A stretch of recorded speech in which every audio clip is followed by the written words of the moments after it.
Mga boss, ayan na po. Isinalang na natin, tutunuin na natin yung buntot. Para nang sa ganon, sentro na yung lalagyan natin ng thread. Ayan, konti lang naman yung aalisin natin dyan. Para nang sa ganon, mabaliktad natin yung para makapag-thread na tayo. Ayan boss, papantayin natin yan. Pagpantayin na yan, babaliktarin natin para makakapag-thread na tayo. Ayan na mga boss, na-set na, pwede na yan. Napasadahan na natin yung buntot, babaliktarin na po. Ayan, ganyan po, ayan.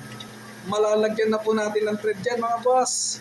Kasi nakasalang na po tayo na sentro na natin ng buntot.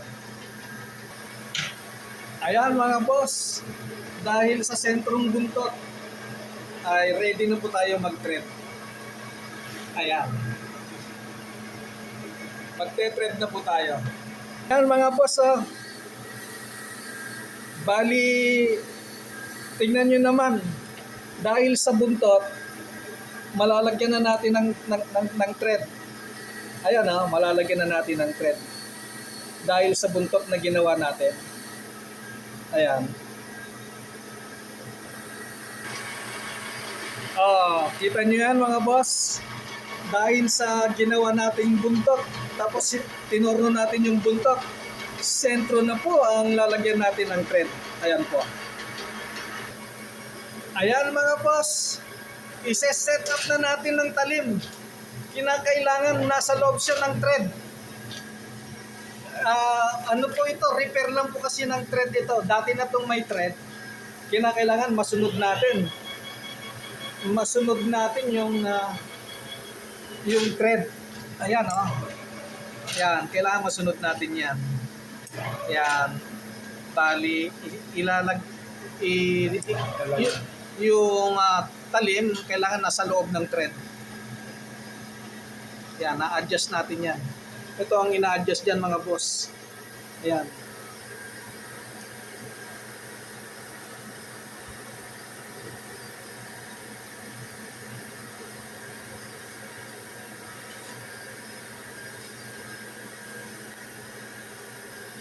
Ayan mga boss. I-adjust natin yung kinakailangan pumasok kasi yung talim natin sa loob ng thread. Ayan, pipihitin na po yan. Yan, pinihit na po. Pinihit na po para pumasok ang tool bit sa loob ng thread. Ayan. Ganyan lang po tayo, nagre-repair ng thread mga boss. Inuumpisahan natin sa buntot. Nilalagyan natin ng buntot ang pyesa. Ayan. Para nang sa ganon, ma-repair natin yung ipin. Ayan na po. Bali magmamarka na po tayo dyan kung ano yung gaano kalalim yung ipapasada natin. Check up lang kung pumapasok na yung talim sa loob ng thread. Ayan. Tapos maglalagay ng choke doon.